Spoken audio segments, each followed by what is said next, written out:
ዘመንን እንማር። ሰው በሰው ላይ ጨከነ። ወጣት ወደ ቤተክርስቲያን ከመሄድ ይልቅ ወደ ጭፈራ ቤት ሄደ።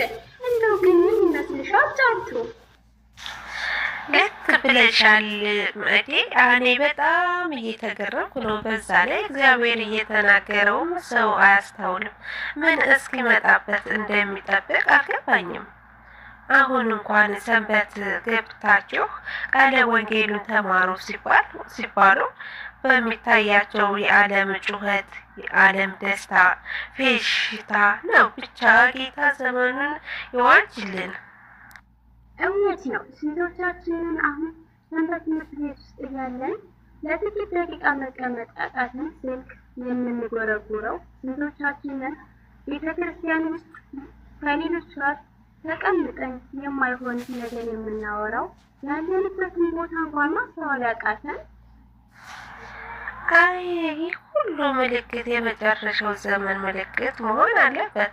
እባካችሁ እህት ወንድሞቼ እናስተውል፣ ከወዴት እንደሆንን እንመልከት። ባይሆን መቅዴ እስኪ ወደ ቤተ ክርስቲያን እንሄድ።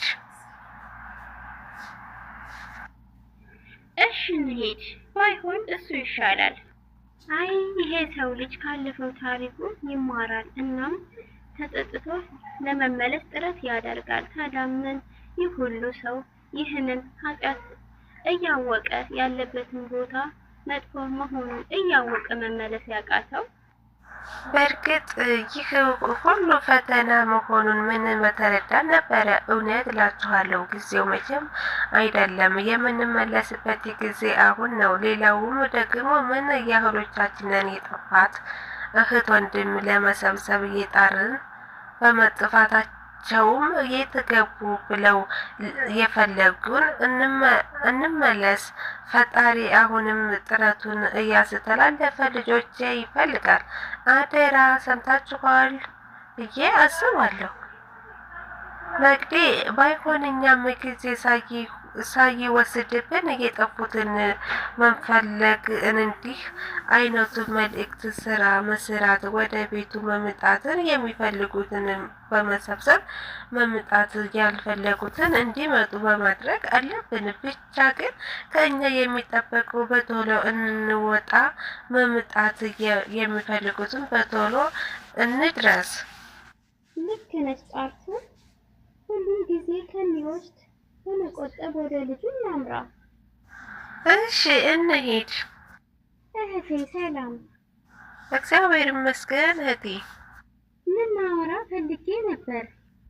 እሺ ምን ችግር አለው እህቴ? ጥሩ። ያው ስታወሩ እየሰማሁ ነበር። በፊት በቤቱ እንደነበርሽ እናም መመለስ እንደምትፈልጊ ሰምተናል። አዎ መቅዴ፣ በዚህም ደግሞ የረዳሽ ፈጣሪ ነው። በዛ ላይ ምን አለባት ጸሎትሽ ወይም ቀድሞ የሆነ ነገር ስለሰራሽ ይመስለኛል። እድለኛ ነሽ። እኛ ወደ ቤተ ክርስቲያን እያመራን ስለሆነ እንሂድ። አዎ በዛው ከካህኑ ጋር አገናኝሻለሁ። መስማት ትገቢያለሽ። አይሻልምን?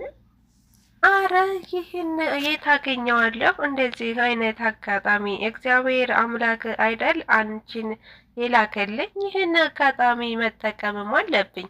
እግዚአብሔር የመጣውን ከ99 ይልቅ አንዱን የጠፋውን የሰው ፈልጎም አይደል? ባይሆን በቶሎ እንሂድ።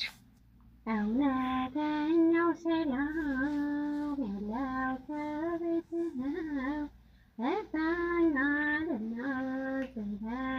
ዘመንሃለው።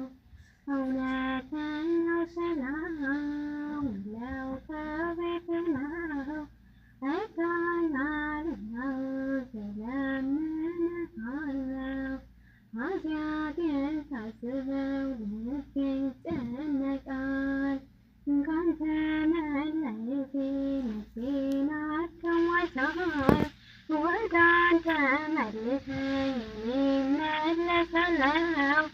እውነተኛው ሰላም ያለው ከቤትህ ነው። እውነተኛው ሰላም ያለው ከቤትህ ነው።